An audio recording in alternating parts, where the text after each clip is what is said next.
الفلاح.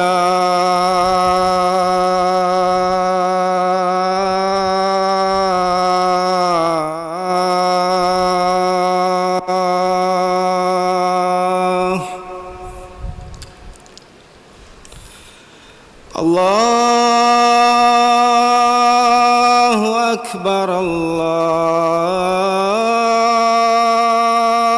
الله أكبر.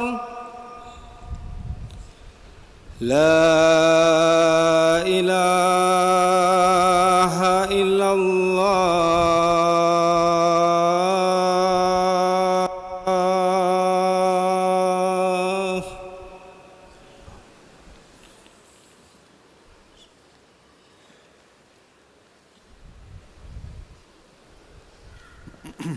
السلام علیکم ورحمۃ اللہ.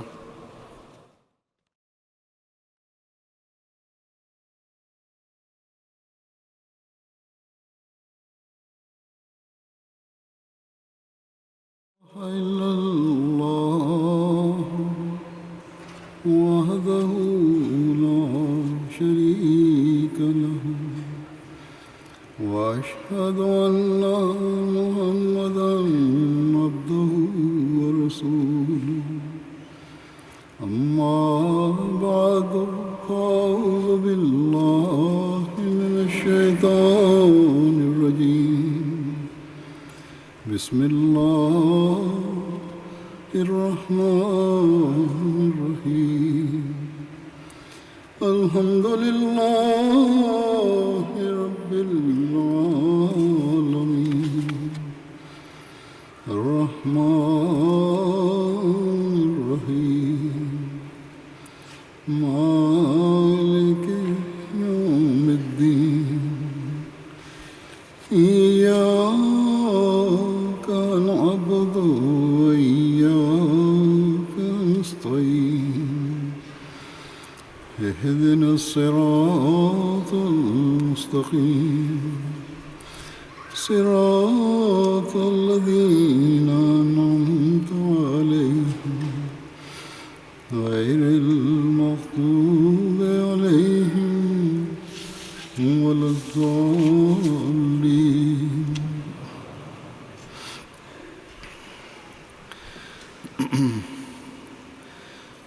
ہم آج یہاں جلسے میں شمولیت کے لیے جمع ہیں.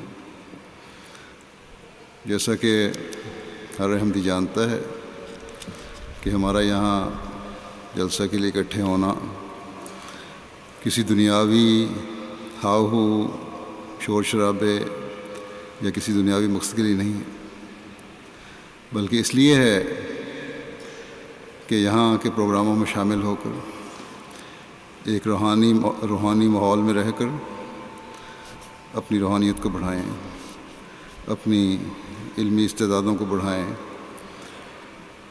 اپنی اعتقادی حالت کو بہتر کریں، اپنی عملی حالتوں میں بہتری پیدا کریں، اللہ تعالیٰ کا تقوی اختیار کریں اور اللہ تعالیٰ کے حق اور اس کے بندوں کے حق ادا کریں. کوئی غیر احمدی تو شاید یہ کہہ سکتا ہے کہ ہمیں اس بات کا ادراک نہیں کہ اللہ تعالیٰ کے حق کیا ہیں اور اس کے بندوں کے حق کیا ہیں، لیکن ایک احمدی یہ نہیں کہہ سکتا. اس کے سامنے تو بار بار یہ باتیں بیان کی جاتی ہیں. ہم پر حضرت مسیح موعود علیہ الصلوۃ والسلام کا یہ بہت بڑا احسان ہے کہ آپ نے ہمیں ان باتوں کا اتنا بڑا ذخیرہ دے دیا ہے کہ جو نہ ختم ہونے والا. بعض دفعہ انسان سمجھتا ہے کہ ایک بات میں نے پہلے سنی ہوئی ہے، پڑھی ہوئی ہے، لیکن جب اسے دوبارہ سنتا ہے یا پڑھتا ہے تو کوئی نہ کوئی نیا نقطہ یا نیا پہلو اس بات کو اس کے سامنے آ جاتا ہے. اور پھر ایک احمدی کے لیے جو بیعت میں شامل ہوتا ہے اس کے لیے شرائط بیت میں آپ علیہ السلام نے ان حقوق کی اور ہمارے فرائض کی مختصراً بیان فرمایا ہے۔ بس اپنے اس مقصد کو ہمیں ہمیشہ سامنے رکھنا چاہیے کہ اس جلسے میں شامل ہونے کا ہمارا کیا مقصد ہے۔ اس وقت میں حضرت مسیح موعود علیہ السلام کے بعض حوالے پیش کروں گا۔ اس بات کو بیان فرماتے ہوئے کہ عقائد کا اثر اعمال پر بھی ہوتا ہے، حضرت اقدس مسیح موعود علیہ السلام فرماتے ہیں کہ اسلام کے دو حصے ہیں۔ ایک تو یہ کہ خدا کے ساتھ کسی کو شریک نہ کیا جاوے اور اس کے احسانوں کے بدلے میں اس کی پوری اطاعت کی جاوے۔ خدا تعالیٰ جیسے محسن و مربی سے جو روگردانی کرتا ہے وہ شیطان ہے۔ اتنے بڑے احسان ہیں اللہ تعالیٰ کے، ان سے جو اللہ تعالیٰ کی بات نہیں مانتا، اس کی پوری اطاعت نہیں کرتا، فرمایا کہ پھر وہ خدا تعالیٰ کی اطاعت کرنے والا نہیں، رحمان کا بندہ نہیں ہو سکتا، وہ تو پھر شیطان ہوگا۔ فرماتے ہیں کہ دوسرا حصہ یہ ہے کہ مخلوق کے حقوق شناخت کر کے اور کما حقہ اس کو بجا لاوے۔ فرمایا کہ جن قوموں نے موٹے موٹے گناہ جیسے زنا، چوری، غیبت، جھوٹ وغیرہ اختیار کیے، آخر وہ ہلاک ہو گئیں، اور بعض قومیں صرف ایک ایک گناہ کے ارتکاب سے ہلاک ہوتی رہیں۔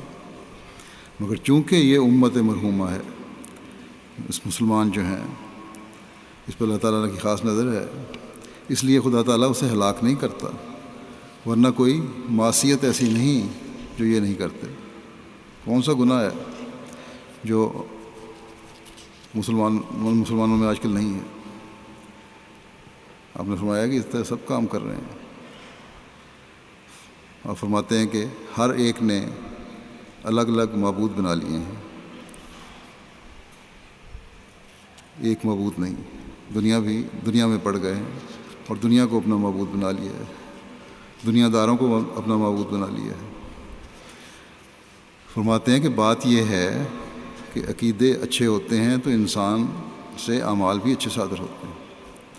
اگر عقیدہ بہتر ہوگا، اچھا ہوگا، اس پہ یقین ہوگا، تو پھر اس عقیدے کی روح سے نیک نیتی اگر ہوگی تو پھر اچھے اعمال بھی صادر ہوں گے۔ فرماتے ہیں جو انسان سچا اور بے نقص عقیدہ اختیار کرتا ہے اور خدا کے ساتھ کسی کو شریک نہیں بناتا تو اس سے اعمال خود بخود ہی اچھے صادر ہوتے ہیں، اور یہی باعث ہے کہ جب مسلمانوں نے سچے عقائد چھوڑ دیے تو آخر دجال وغیرہ کو خدا ماننے لگ گئے۔ ابھی دنیا میں ہم دیکھتے ہیں کہ بڑی بڑی حکومتیں بھی دنیاوی طاقتوں کو خدا ماننے لگ گئیں، ان کی جھولی میں گرنے لگ گئیں، اور آج کل ہمیں ہر جگہ نظر آتا ہے، افراد سے لے کے حکومتوں تک، مسلمان حکومتوں تک کا یہی حال ہے، کیونکہ دجال میں تمام صفات خدائی کے تسلیم کرتے ہیں۔ پس جب اس میں تمام صفات خدائی کو مانتے ہو تو جو اسے خدا کہے اس کا اس میں کیا قصور ہوا؟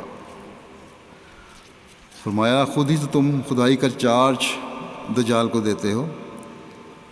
پروردگار چاہتا ہے کہ جیسے عقائد درست ہوں ویسے ہی اعمال صالحہ بھی درست ہوں، اور ان میں کسی قسم کا فساد نہ رہے، اس لیے صراط مستقیم پر ہونا ضروری ہے۔ اور فرماتے ہیں خدا نے مجھے بار بار کہا ہے کہ الخیر کلہ فی القرآن۔ فرماتے ہیں کہ اس کی تعلیم ہے خدا واحد لا شریک ہے، جو قرآن نے کہا وہ بالکل سچ۔ سب بھلائیاں قرآن کریم میں تلاش کرو اور اللہ تعالیٰ کی عبادت کرو، اس کا حق بجا لاؤ، اور جو بندوں کے حق ہیں ان کو بھی ادا کرو۔ بس خدا تعالیٰ کو وحدہ لا شریک سمجھنا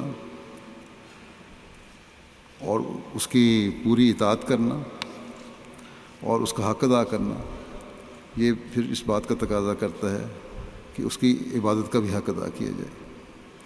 چنانچہ اس بات کو بیان فرماتے ہوئے کہ اس سلسلہ کے قیام کا مقصد ہی یہ ہے کہ خدا تعالیٰ کی معرفت حاصل ہو۔ کیوں ہم احمدی ہوئے؟ کیا مقصد تھا آپ کی بیعت میں آنے کا؟ کیوں آپ نے سلسلہ قائم کیا؟ فرمایا تاکہ خدا تعالیٰ کی معرفت حاصل ہو اور دعا اور عبادت کی حقیقت کا علم ہو۔ آپ فرماتے ہیں کہ جیسے پہلا آدمی جو صرف دعا کرتا ہے اور تدبیر نہیں کرتا وہ خطا کار ہے، اسی طرح پر یہ دوسرا جو تدبیر کو کافی سمجھتا ہے وہ ملحد ہے۔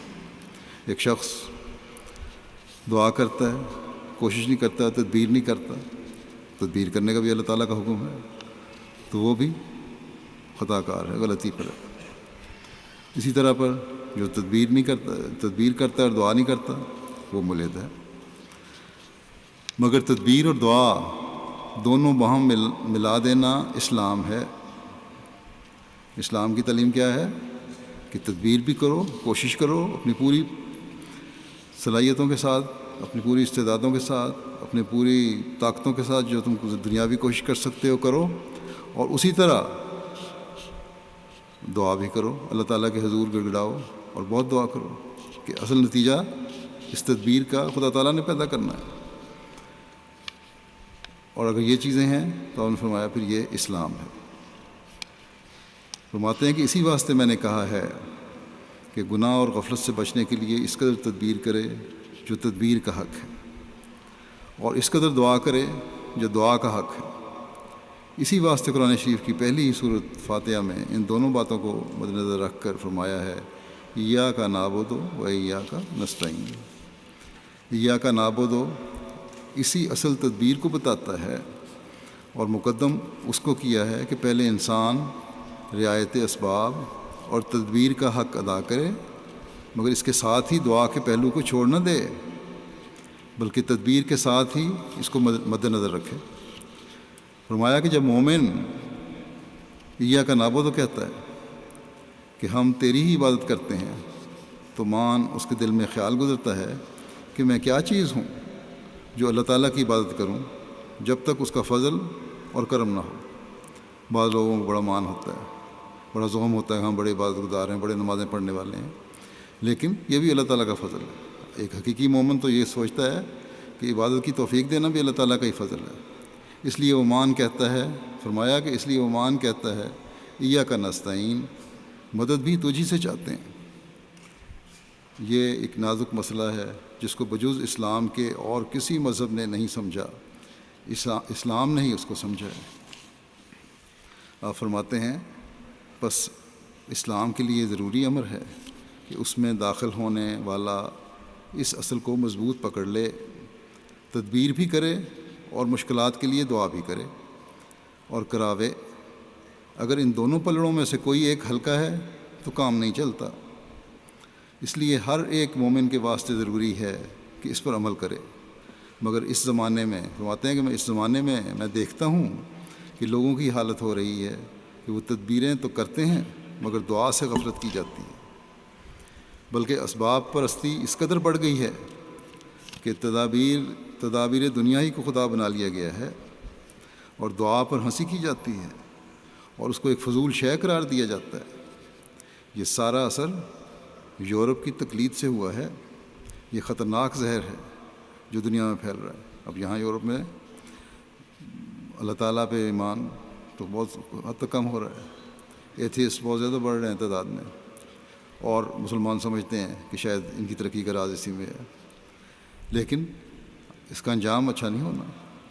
آپ نے فرمایا یہ خطرناک زہر ہے جو دنیا میں پھیل رہا ہے، مگر خدا تعالیٰ چاہتا ہے کہ اس زہر کو دور کرے، چنانچہ یہ سلسلہ اس نے اس لیے قائم کیا۔ بس جو احمدی ہیں انہوں نے دنیا کے اثر نہیں لینے، دنیا داری کے اثر نہیں لینے، خدا تعالیٰ پر یقین نہ کرنے والوں کے اثر نہیں لینے، بلکہ ان کو خدا تعالیٰ کے وجود سے، خدا تعالیٰ کی ذات سے آگاہ کرنا ہے اور حقیقی اسلام کے بارے میں ان کو بتانا ہے۔ یہ ایک احمدی کا کام۔ فرمایا تاکہ دنیا کو خدا تعالیٰ کی معرفت ہو اور دعا کی حقیقت اور اس کے اثر سے اطلاع ملے۔ لوگ سمجھتے ہیں دعا کی کوئی حقیقت نہیں۔ ایک احمدی کا ایمان ایسا ہونا چاہیے جہاں اس کو قبولیت دعا پر یقین ہو، وہاں قبولیت دعا کے تجربات بھی ہوں۔ بس یہ ہے وہ حالت جو ایک احمدی کو پیدا کرنی چاہیے، اور جب یہ حالت ہوگی تو تب ہی پھر اعتقادی مضبوطی پیدا ہوگی۔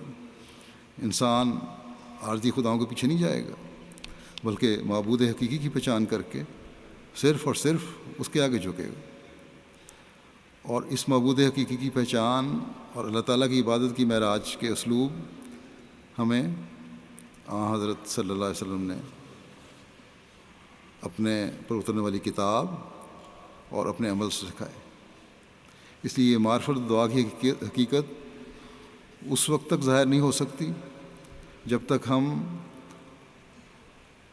حضرت صلی اللہ علیہ وسلم سے پختہ تعلق پیدا نہ کریں۔ چنانچہ حضرت مسیح علیہ الصلوۃ والسلام نے سلسلے قیام اور اپنی بعثت کا بیان فرماتے ہوئے ایک جگہ یہ بھی فرمایا کہ اگر ہماری جماعت میں سے کوئی ناواقف ہو تو واقف ہو جائے، اگر کسی کو نہیں پتہ تو اس کو پتہ لگ جانا چاہیے کہ اس سلسلے کے قائم کرنے سے اللہ تعالیٰ کی کیا غرض ہے اور ہماری جماعت کو کیا کرنا چاہیے۔ اور یہ بھی غلطی ہے کہ کوئی اتنا ہی سمجھ لے کہ رسمی طور پر بیعت میں داخل ہونا ہی نجات ہے۔ اس لیے ضرورت پڑی ہے کہ میں اصل غرض بتاؤں کہ خدا تعالیٰ کیا چاہتا ہے۔ صرف بیعت کرنے سے نجات نہیں ملے گی۔ آپ فرماتے ہیں کہ میں تمہیں بتاتا ہوں کہ خدا تعالیٰ کیا چاہتا ہے۔ فرمایا سب لوگ یاد رکھو کہ رسمی طور پر بیعت میں داخل ہونا یا مجھ کو امام سمجھ لینا، اتنی ہی بات نجات کے واسطے ہرگز کافی نہیں ہے، کیونکہ اللہ تعالیٰ دلوں کو دیکھتا ہے، وہ زبانی باتوں کو نہیں دیکھتا۔ فرمایا نجات کے واسطے جیسا کہ اللہ تعالیٰ نے بار بار فرمایا ہے وہی ضروری ہے، اور وہ یہ ہے کہ اول سچے دل سے اللہ تعالیٰ کو وحدہ لا شریک سمجھے اور حضرت صلی اللہ علیہ وسلم کو سچا نبی یقین کرے، اور قرآن شریف کو اللہ تعالیٰ قرآن شریف کو کتاب اللہ سمجھے کہ وہ ایسی کتاب ہے کہ قیامت تک اب اور کوئی کتاب یا شریعت نہ آئے گی، یعنی قرآن شریف کے بعد اب کسی کتاب یا شریعت کی ضرورت نہیں ہے۔ دیکھو، خوب یاد رکھو کہ حضرت صلی اللہ علیہ وسلم خاتم الانبیاء ہیں، یعنی ہمارے نبی صلی اللہ علیہ وسلم کے بعد کوئی نئی شریعت اور نئی کتاب نہ آئے گی، نئے احکام نہ آئیں گے، یہی کتاب اور یہی احکام رہیں گے۔ جو الفاظ میری کتابوں میں فرماتے ہیں کہ جو الفاظ میری کتابوں میں نبی یا رسول کے میری نسبت پائے جاتے ہیں، اس میں ہرگز یہ منشا نہیں ہے کہ کوئی نئی شریعت یا نئے احکام سکھائے جائیں، بلکہ منشا یہ ہے کہ اللہ تعالیٰ جب کسی ضرورت حقہ کے وقت کسی کو مامور کرتا ہے تو ان معنوں سے کہ مکالمات الہیہ کا شرف اس کو دیتا ہے اور غیب کی خبریں اس کو دیتا ہے، اس پر نبی کا لفظ بولا جاتا ہے، اور وہ مامور نبی کا خطاب پاتا ہے۔ یہ معنی نہیں ہے کہ نئی شریعت دیتا ہے یا وہ حضرت صلی اللہ علیہ وسلم کی شریعت کو نعوذ باللہ منسوخ کرتا ہے، بلکہ یہ جو کچھ اسے ملتا ہے وہ حضرت صلی اللہ علیہ وسلم کی سچی اور کامل اتباع سے ملتا ہے، اور بغیر اس کے مل سکتا ہی نہیں۔ ہاں، یہ ضروری ہے کہ جب زمانے میں گناہ کثرت سے ہوتے ہیں اور اہل دنیا ایمان کی حقیقت نہیں سمجھتے اور ان کے پاس پوست یا ہڈی رہ جاتی ہے اور مغز اور لب نہیں رہتا، اور ایمانی قوت کمزور ہوتی ہے اور شیطانی تسلط اور غلبہ بڑھ جاتا ہے، ایمانی ذوق اور حلاوت نہیں رہتی، ایسے وقتوں میں عادت اللہ اس طرح پر جاری ہے کہ اللہ تعالیٰ اپنے ایک کامل بندے کو جو خدا تعالیٰ کی سچی اطاعت میں فنا شدہ ہے اور محو ہوتا ہے، اپنے مکالمے کا شرف بخش کر بھیجتا ہے، اور اب اس وقت اس نے مجھے معمور کر کے بھیجا ہے، آپ فرماتے ہیں کہ اس وقت اس نے مجھے معمور کر کے بھیجا ہے، کیونکہ یہی وہ زمانہ ہے جس میں الہی محبت بالکل ٹھنڈی ہو گئی ہے، اور اگرچہ عام نظر میں یہ دیکھا جاتا ہے کہ لوگ لا الہ الا اللہ کے بھی قائل ہیں، پیغمبر صلی اللہ علیہ وسلم کی بھی زبان سے تصدیق کرتے ہیں، بظاہر نمازیں بھی پڑھتے ہیں، روزے بھی رکھتے ہیں، مگر اصل بات یہ ہے کہ روحانیت بالکل نہیں رہی، اور دوسری طرف ان اعمال صالحہ کے مخالف کام کرنا ہی شہادت دیتا ہے کہ وہ اعمال صالحہ کے رنگ میں نہیں کیے جاتے۔ جو اعمال کیے جا رہے ہیں وہ اعمال صالحہ کے مخالف ہیں۔ یہ مسلمانوں کی اکثر کی یہ حالت دیکھی نظر آ رہی ہے۔ فرمایا بلکہ رسم اور عادت کے طور پر کیے جاتے ہیں، بعض کام اگر کیے بھی جاتے ہیں تو بعض رسمی طور پر کیے جاتے ہیں، یا عادت پڑ گئی تو اس لیے کیے جاتے ہیں، اس کی روح اور اس کی حقیقت کا علم نہیں ہے ان کو، کیونکہ اس میں اخلاص اور روحانیت کا شمع بھی نہیں ہے۔ ورنہ کیا وجہ ہے کہ ان اعمال صالحہ کے برکات اور انوار ساتھ نہیں ہیں؟ اعمال صالحہ اگر اس کی حقیقت کو جانتے ہوئے اعمال بجا لائے جائیں، خدا کو راضی کرنے کے لیے بجا لائے جائیں، تو اس کے ساتھ اس کے نتیجے بھی ہونے چاہیے، اس کی برکات ہونی چاہیے۔ فرماتے ہیں خوب یاد رکھو کہ جب تک سچے دل سے اور روحانیت کے ساتھ یہ اعمال نہ ہوں کچھ فائدہ نہ ہوگا، اور یہ اعمال کام نہ آئیں گے۔ اعمال صالحہ اسی وقت اعمال صالحہ کہلاتے ہیں جب ان میں کسی قسم کا فساد نہ ہو، اور صلاح کی ضد فساد ہے۔ صالح وہ ہے جو فساد سے مبرہ منزہ ہو، جس کو نمازوں میں جن کی نمازوں میں فساد ہے اور نفسانی اغراض چھپے ہوئے ہیں، ان کی نمازیں اللہ تعالیٰ کے واسطے ہرگز نہیں ہیں، اور وہ زمین سے ایک بالشت بھی اوپر نہیں جاتی، کیونکہ ان میں اخلاص کی روح نہیں اور وہ روحانیت سے خالی ہیں۔ بہت سے لوگ ایسے ہیں جو یہ اعتراض کرتے ہیں کہ اس سلسلے کی ضرورت کیا ہے، نیا سلسلہ قائم کر دیا حضرت مسیح علیہ السلام نے آ کر، کیا ضرورت تھی؟ فرماتے ہیں کہ وہ لوگ کہتے ہیں کہ کیا ہم نماز روزہ نہیں کرتے؟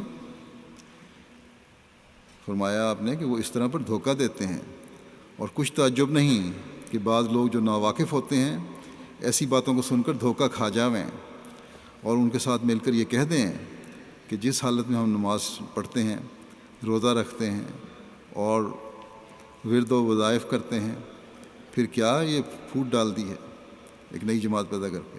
فرمایا یاد رکھو کہ ایسی باتیں کم سمجھی اور معرفت کے نہ ہونے کا نتیجہ ہیں۔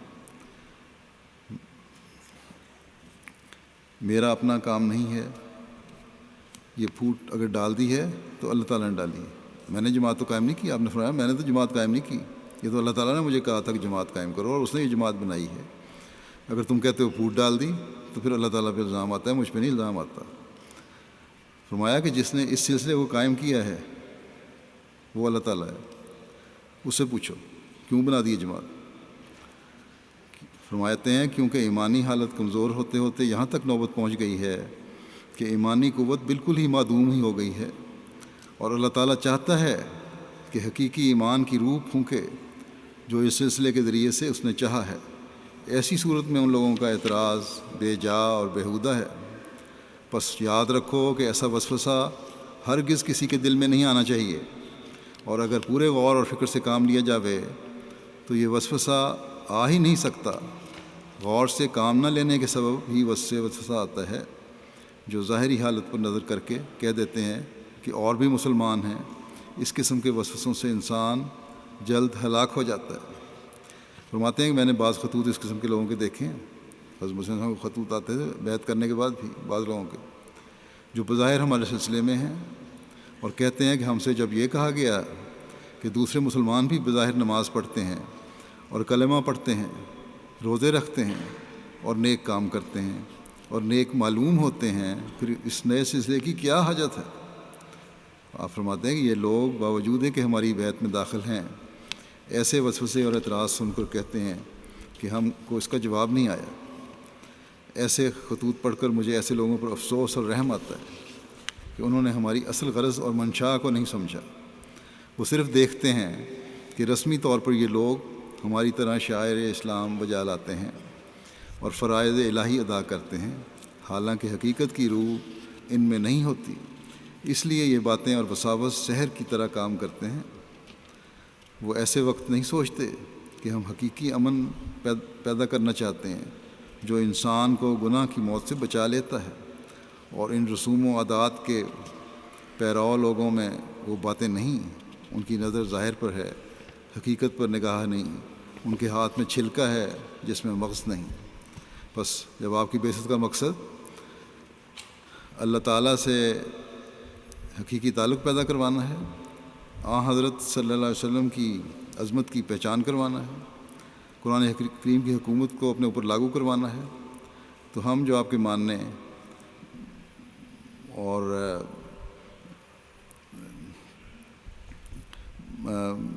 ماننے والے ہیں، ہمیں اپنی اعتقادی اور عملی حالتوں کی اصلاح بھی اس کے مطابق کرنی ہوگی۔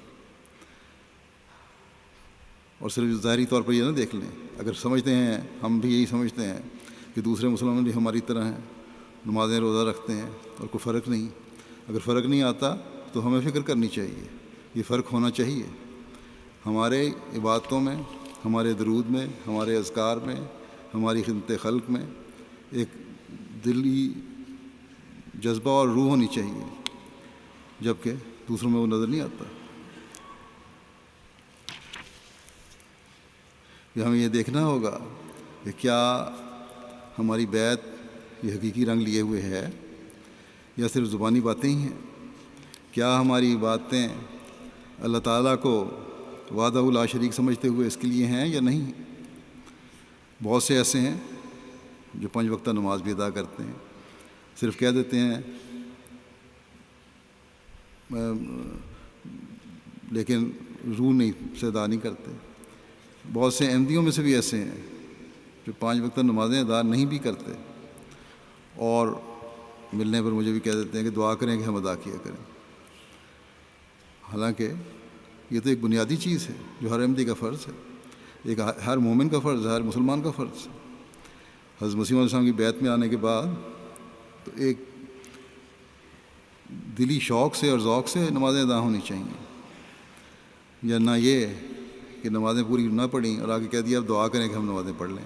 جب یہ خود احساس ہے کہ نمازیں نہیں پڑھتے تو پھر تدبیر بھی کرنی پڑے گی، خود کوشش کرنی پڑے گی۔ خود کوشش اور دعا کیوں نہیں کرتے؟ ایاک نعبد و ایاک نستعین جب کہتے ہیں تو صرف منہ سے کہنے کے بجائے ان الفاظ کو دل کی گہرائی سے دہراتے ہوئے اس پر عمل کیوں نہیں کرتے؟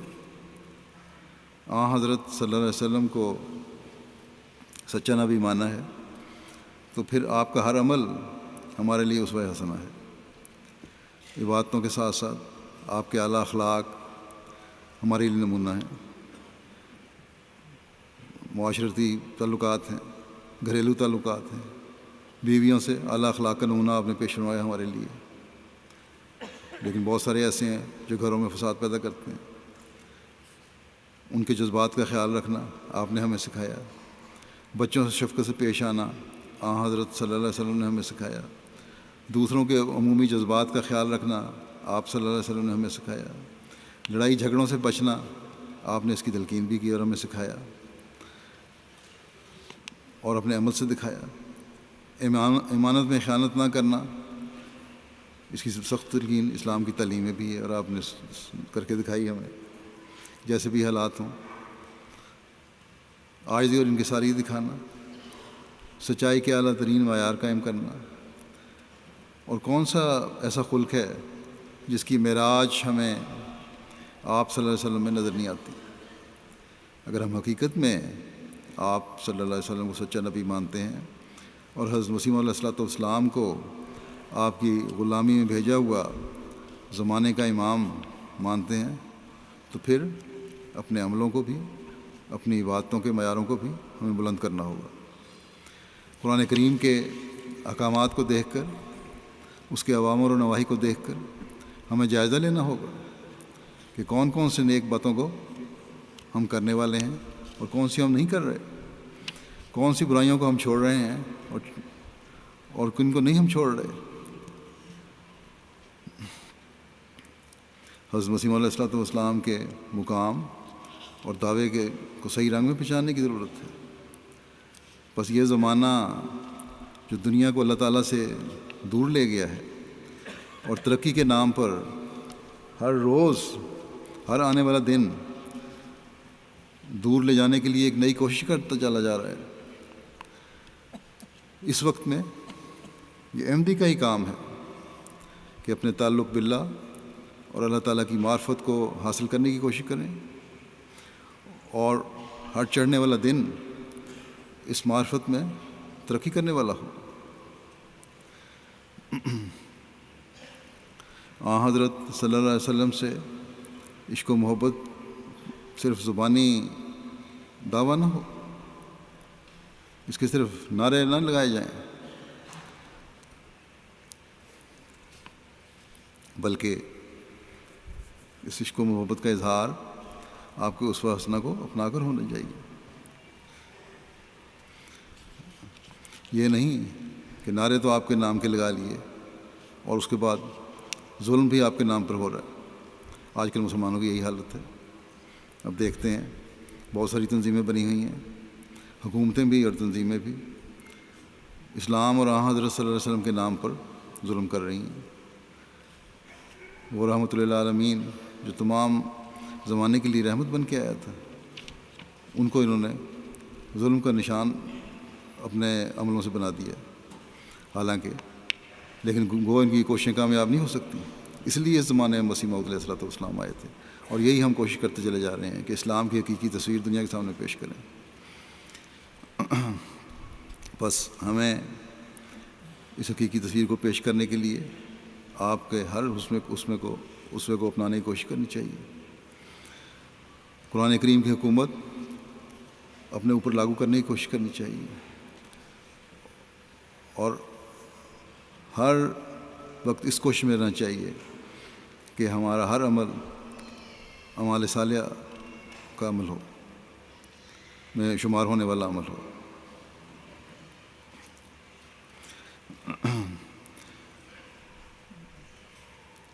ہمیں یہ کوشش کرنی چاہیے کہ ہم ہر لمحہ اور ہر روز بلکہ ہر لمحہ اس کوشش میں ہوں کہ ہم نے شیطان سے دور ہونا ہے اور رحمان کے قریب ہونا ہے. ورنہ جیسا کہ آپ علیہ السلام نے فرمایا ہے، غیر بھی نمازیں پڑھتے ہیں لیکن اکثر کی نمازیں زمین پر ہی رہ جاتی ہیں، وہ عرش پر نہیں جاتی. عرش کے خدا کو ان نمازوں سے کوئی بھی غرض نہیں ہے کیونکہ ان میں اخلاص نہیں، ان میں دنیا کی ملونی ہے. ایسی نمازیں ہیں جو ہلاکت ہیں. بس حضرت مسیح علیہ الصلوۃ والسلام کا یہ ارشاد، یہ تنبیہ ہمیں سوچنے اور فکر کرنے کی طرف توجہ دلانے والی ہونی چاہیے اور آپ کی بیعت کی حقیقت کو سمجھنے والی ہونی چاہیے. حقیقی نماز کیا ہے اس کی وضاحت فرماتے ہوئے آپ علیہ السلام فرماتے ہیں کہ نماز اس وقت حقیقی نماز کہلاتی ہے جب اللہ تعالیٰ سے سچا اور پاک تعلق ہو اور اللہ تعالیٰ کی رضا اور اطاعت میں اس حد تک فنا ہو اور یہاں تک دین کو دنیا پر مقدم کر لے کہ خدا تعالیٰ کی راہ میں جان تک دے دینے اور مرنے کے لیے تیار ہو جائے. جب یہ حالت انسان میں پیدا ہو جائے اس وقت کہا جائے گا کہ اس کی نماز ہے. مگر جب تک یہ حقیقت انسان کے اندر پیدا نہیں ہوتی اور سچے اخلاص اور وفاداری کا نمونہ نہیں دکھلاتا اس وقت تک اس کی نمازیں اور دوسرے اعمال بے اثر ہیں. فرماتے ہیں بہت سی مخلوق ایسی ہے کہ لوگ ان کو مومن اور راست باز سمجھتے ہیں مگر آسمان پر ان کا نام کافر ہے. اس واسطے حقیقی مومن اور راست باز وہی ہے جس کا نام آسمان پر مومن ہے، دنیا کی نظر میں خواہ وہ کافر ہی کیوں نہ کہلاتا ہو. اب دنیا میں کافر کہتی ہے تو ہمیں اس کی ذرا بھر بھی پرواہ نہیں. اگر ہمارے عمل نیک ہیں، اگر ہمیں خدا تعالیٰ سے تعلق ہے تو پھر ہمیں اللہ تعالیٰ مومن کہتا ہے. فرماتے ہیں کہ حقیقت میں یہ بہت ہی مشکل گھاٹی ہے کہ انسان سچا ایمان لاوے اور خدا تعالیٰ کے ساتھ کامل اخلاص اور وفاداری کا نمونہ دکھلاوے۔ جب انسان سچا ایمان لاتا ہے تو اس کے بہت سے نشانات ہو جاتے ہیں۔ قرآن شریف نے سچے مومنوں کی جو علامات بیان کی ہیں وہ ان میں پائی جاتی ہیں۔ ان علامات میں سے ایک بڑی علامت جو حقیقی ایمان کی ہے وہ یہی ہے کہ جب انسان دنیا کو پاؤں کے نیچے کچل کر اس سے اس طرح الگ ہو جاتا ہے جیسے سانپ اپنی کینچری سے باہر آ جاتا ہے۔ دنیا نہیں رہتی پھر اس کے خیال میں، اصل مقصد خدا تعالیٰ کو راضی کرنا ہوتا ہے، دنیا تو مل ہی جاتی ہے ساتھ۔ فرمایا اسی طرح پر جب انسان نفسانیت کی کینچلی سے باہر آ جاتا ہے تو وہ مومن ہوتا ہے اور ایمان کامل کے آثار اس میں پائے جاتے ہیں۔ چنانچہ فرمایا ہے ان اللہ مع الذین اتقوا والذین هم محسنون، یعنی بے شک اللہ تعالیٰ ان لوگوں کے ساتھ ہوتا ہے جو تقوی اختیار کرتے ہیں اور جو تقوی سے بڑھ کر کام کرتے ہیں، یعنی محسنین ہوتے ہیں۔ پھر یہ بیان فرماتے ہوئے کہ حقیقی نیکی کیا ہے، آپ فرماتے ہیں کہ تقوی کے معنی ہیں بدی کی باریک راہوں سے پرہیز کرنا، مگر یاد رکھو نیکی اتنی نہیں ہے کہ ایک شخص کہے کہ میں نیک ہوں اس لیے کہ میں نے کسی کا مال نہیں لیا، کسی کا مال نہیں اڑایا، نقب زنی نہیں کی، چوری نہیں کرتا، بد نظری اور زنا نہیں کرتا۔ ایسی فرماتے ہیں ایسی نیکی عارف کے نزدیک ہنسی کے قابل ہے، کیونکہ اگر وہ ان بدیوں کا ارتکاب کرے اور چوری یا ڈاکہ زنی کرے تو وہ سزا پائے گا۔ بس یہ کوئی نیکی نہیں کہ جو عارف کی نگاہ میں قابل قدر ہو، بلکہ اصلی اور حقیقی نیکی یہ ہے کہ نوع انسان کی خدمت کرے۔ اصلی نیکی یہ ہے کہ نوع انسان کی خدمت کرے اور اللہ تعالیٰ کی راہ میں کامل صدق اور وفاداری دکھلائے اور اس کی راہ میں جان تک دے دینے کو تیار ہو۔ اسی لیے یہاں فرمایا ہے ان اللہ مع الذین اتقوا والذین هم محسنون، یعنی اللہ تعالیٰ ان کے ساتھ ہے جو بدی سے پرہیز کرتے ہیں، وہ جو بدی سے پرہیز کرتے ہیں اور ساتھ ہی نیکیاں بھی کرتے ہیں۔ یہ خوب یاد رکھو کہ نرا بدی سے پرہیز کرنا کوئی خوبی کی بات نہیں جب تک اس کے ساتھ نیکیاں نہ کرے۔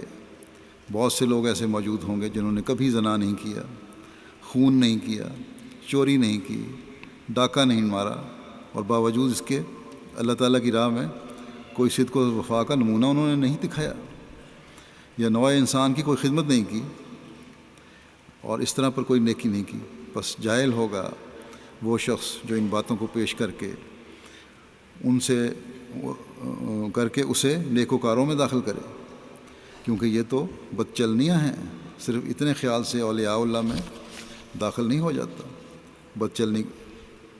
بدچلنی کرنے والے ہو جاتا۔ فرمایا کہ چوری یا خیانت کرنے والے، فرمایا بدچلنی کرنے والے، چوری یا خیانت کرنے والے، رشوت لینے والے کے لیے عادت اللہ میں ہے کہ اسے یہاں سزا دی جاتی ہے، وہ نہیں مرتا جب تک سزا نہیں پا لیتا۔ یاد رکھو کہ صرف اتنی ہی بات کا نام نیکی نہیں ہے، تقوی ادنا مرتبہ ہے۔ اس کی مثال تو ایسی ہے جیسے کسی برتن کو اچھی طرح سے صاف کیا جاوے تاکہ اس میں اعلیٰ درجے کا لطیف کھانا ڈالا جائے۔ اب اگر کسی برتن کو خوب صاف کر کے رکھ دیا جائے لیکن اس میں کھانا نہ ڈالا جائے تو کیا اس سے پیٹ بھر سکتا ہے؟ ہرگز نہیں۔ کیا وہ خالی برتن طعام سے سیر کر دے گا؟ ہرگز نہیں۔ اسی طرح پر تقوی کو سمجھو۔ تقوی کیا ہے؟ نفس امارہ کے برتن کو صاف کرنا ہے۔ بس برتن کو صاف کر کے اس میں پھر نیک اعمال کا کھانا بھرنا، اور پھر اسے کھانا ہی وہ اصل بات ہے جو انسان کو خدا تعالیٰ کا قرب دلاتی ہے اور اس کی رضا حاصل کرنے والا بناتی ہے۔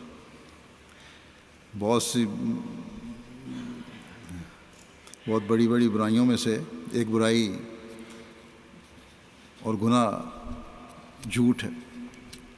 اس سے بچنے کی طرف توجہ دلاتے ہوئے ایک موقع پر حضرت مسیح علیہ الصلوۃ والسلام فرماتے ہیں کہ میں نے غور کیا ہے قرآن شریف میں کئی ہزار حکم ہیں ان کی پابندی نہیں کی جاتی، ادنا سی باتوں میں خلاف ورزی کر لی جاتی ہے، یہاں تک کہ دیکھا جاتا ہے کہ بعض جھوٹ تو دکاندار بولتے ہیں اور بعض مسالے دار جھوٹ بولتے ہیں، حالانکہ خدا تعالیٰ نے اس کو رجس کے ساتھ رکھا ہے، مگر بہت سے لوگ دیکھتے ہیں کہ رنگ آمیزی کر کے حالات بیان کرنے سے نہیں رکتے اور اس کو کوئی گناہ بھی نہیں سمجھتے، ہنسی کے طور پر بھی جھوٹ بولتے ہیں۔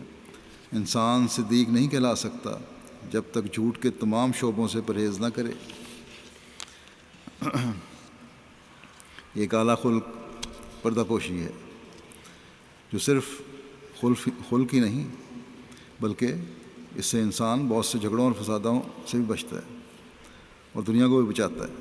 چنانچہ اس بات کو بیان فرماتے ہوئے حضرت مسیح علیہ الصلوۃ والسلام فرماتے ہیں کہ میں دیکھتا ہوں کہ جماعت میں باہم نزاعیں بہت ہو جاتی ہیں اور معمولی نزاع سے پھر ایک دوسرے کی عزت پر حملہ کرنے لگتے ہیں۔ ذرا سی معمولی رنجشیں ہوتی ہیں اور پھر وہ بڑھتے اتنی ہو جاتی ہیں کہ ایک دوسرے کی عزت پر حملہ کرنے لگ جاتے ہیں اور اپنے بھائی سے لڑتا ہے۔ یہ بہت ہی نامناسب حرکت ہے۔ فرمایا یہ نہیں ہونا چاہیے، بلکہ ایک اگر اپنی غلطی کا اعتراف کر لے تو کیا حرج ہے، دو لڑ رہے ہیں ایک مان لے صلح کرنے کے لیے۔ فرمایا بعض آدمی ذرا سی بات پر دوسرے کی ذلت کا اقرار کیے بغیر پیچھا نہیں چھوڑتے۔ ان باتوں سے پرہیز کرنا لازم ہے۔ خدا تعالیٰ کا نام ستار ہے، پھر یہ کیوں اپنے بھائی پر رحم نہیں کرتا اور عفو اور پردہ پوشی سے کام نہیں لیتا؟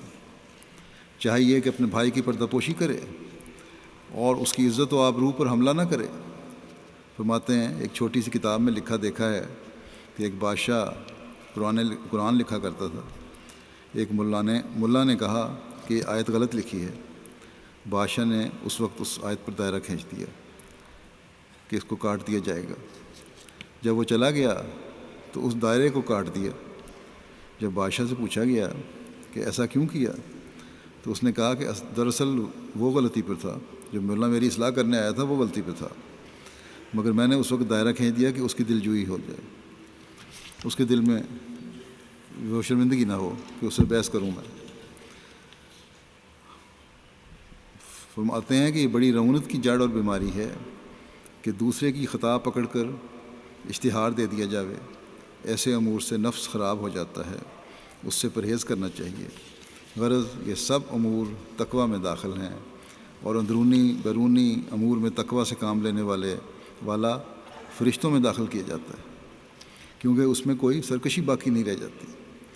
فرماتے ہیں تقوی حاصل کرو، کیونکہ تقوی کے بعد ہی خدا تعالیٰ کی برکتیں آتی ہیں۔ متقی دنیا کی بلاؤں سے بچایا جاتا ہے، خدا ان کا پردہ پوش ہو جاتا ہے۔ جب تک یہ طریق اختیار نہ کیا جاوے کچھ فائدہ نہیں۔ ایسے لوگ میری بیعت سے کوئی فائدہ نہیں اٹھا سکتے، فائدہ ہو بھی تو کس طرح جبکہ ایک ظلم تو اندر ہی رہا۔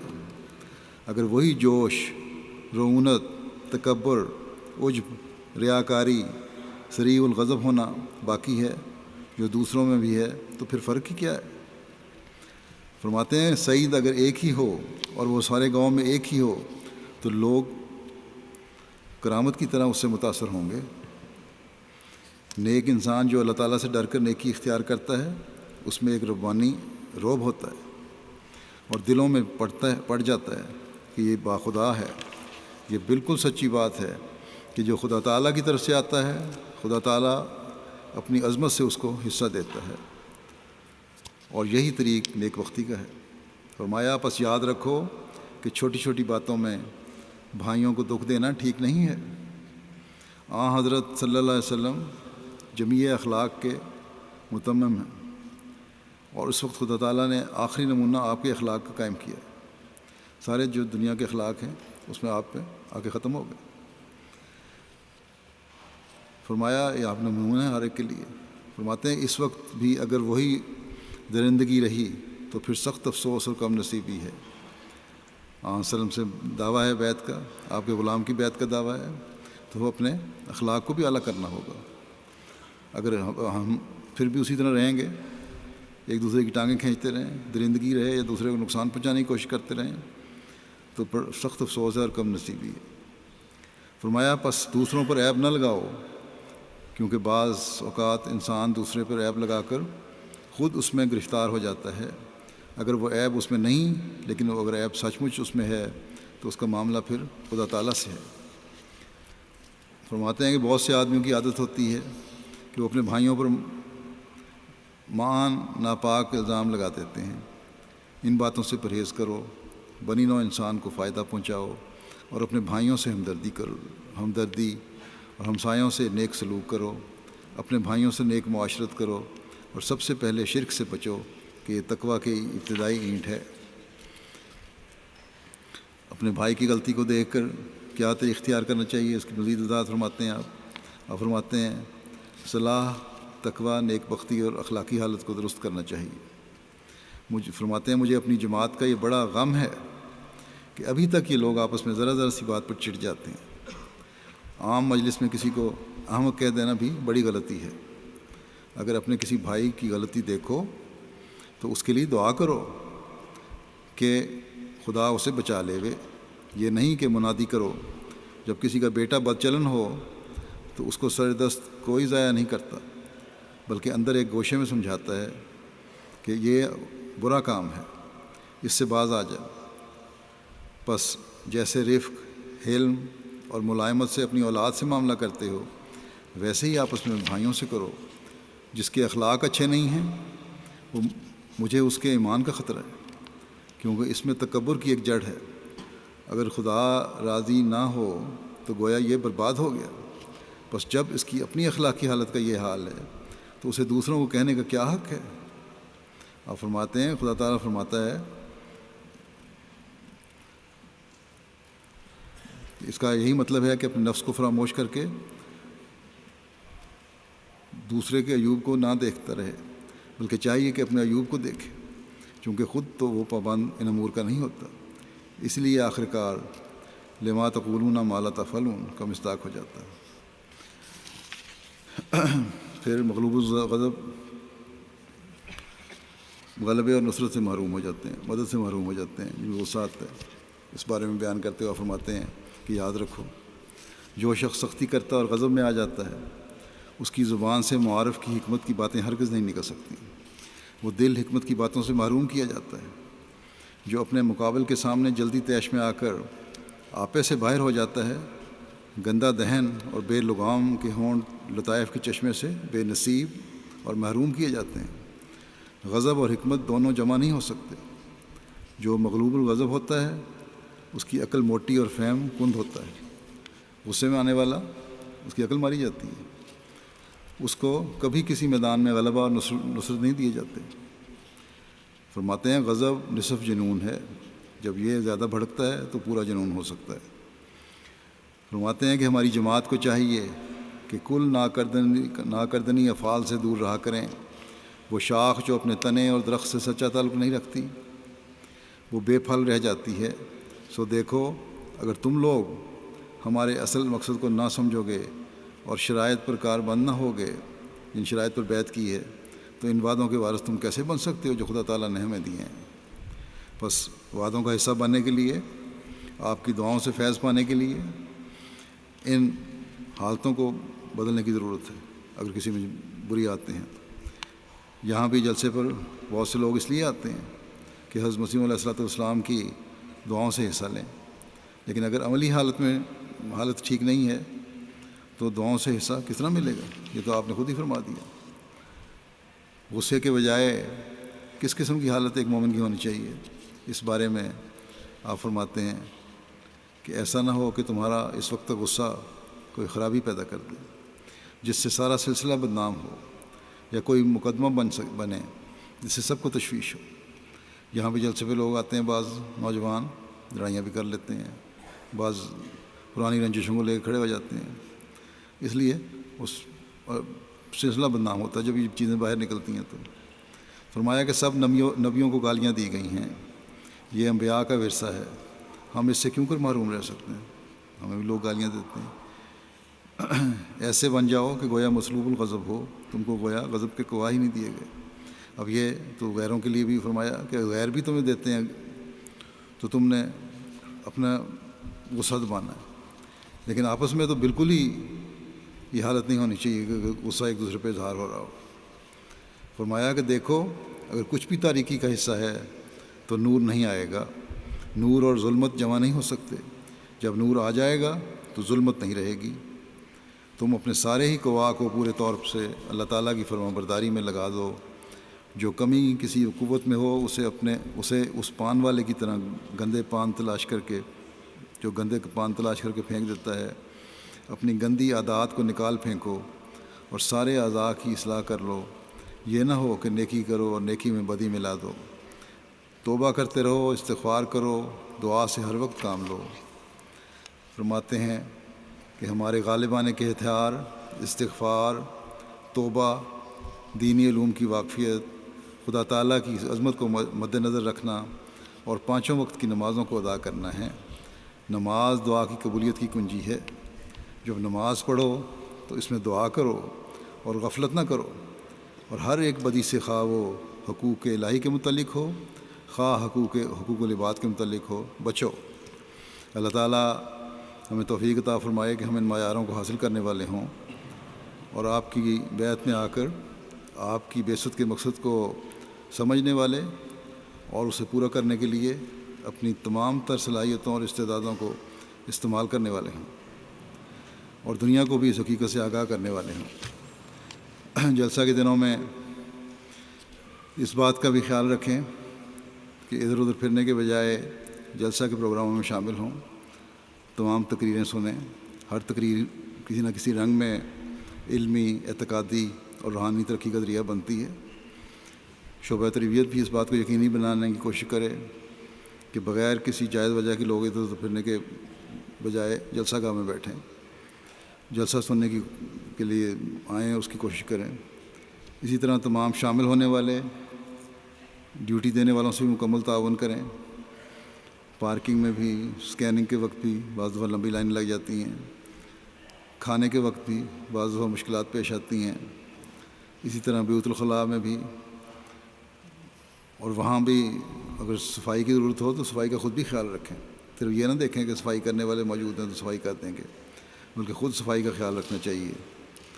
صفائی بھی، نظافت بھی ایمان کا حصہ ہے۔ اسی طرح کارکنان بھی ہر جگہ جو جہاں بھی ڈیوٹی پر ہیں انتہائی خوش اخلاقی سے ہر ایک سے پیش آئیں۔ جو بھی حالات ہوں، کسی کارکن اور کارکنہ کے اخلاق ایسے نہ ہوں جو غلط اثر ڈالنے والے ہوں۔ ہمیشہ مسکراتے ہوئے خدمت کریں، چاہے جو بھی حالات گزر جائیں۔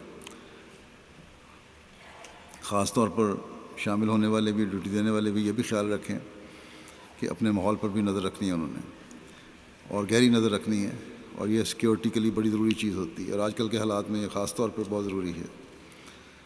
اور سب سے بڑھ کر ان دنوں میں دعاؤں اور ذکر الہی پر زیادہ زور دیں، اس میں وقت گزاریں، اپنے لیے بھی دعائیں کریں، جماعت کے لیے بھی دعائیں کریں، مسلم امہ کے لیے دعائیں کریں کہ اللہ تعالیٰ ان کو عقل دے اور یہ زمانے کے امام کو پہچاننے والی ہو، اور عمومی طور پر دنیا کے لیے بھی دعا کرتے رہیں کہ جس طرح یہ تباہی کی طرف جا رہی ہے، اللہ تعالیٰ اس کو تباہی سے بچا لے اور عقل اور سمجھ دے، اور یہ اس کی خدا تعالیٰ کی پہچان کرنے والے بن جائیں۔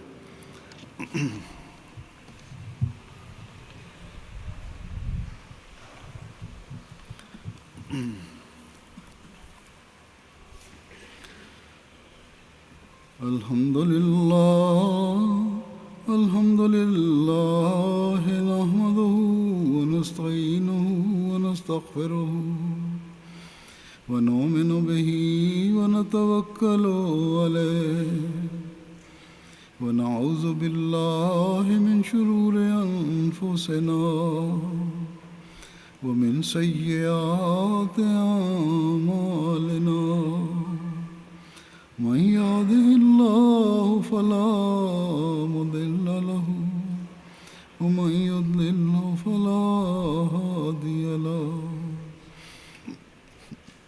ونشهد أن لا إله إلا الله ونشهد أن محمدا عبده ورسوله عباد الله رحمكم الله إن الله يأمر بالعدل والإحسان وإيتاء ذي القربى وينهى عن الفحشاء والمنكر والبغي يعظكم لعلكم تذكرون اذكروا الله يذكركم وادعوه يستجب لكم ولذكر الله أكبر